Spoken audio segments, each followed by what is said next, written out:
You've been working so hard on your model and suddenly it looks like this, and you're not quite sure what happened.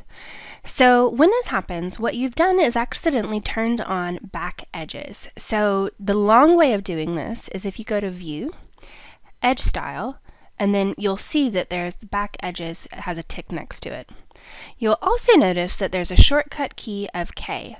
Now, I personally find that back edges is really only useful when you're dealing with really kind of small or tight spaces, so the fact that the shortcut key is so commonly hit feels a little frustrating to me, but so be it.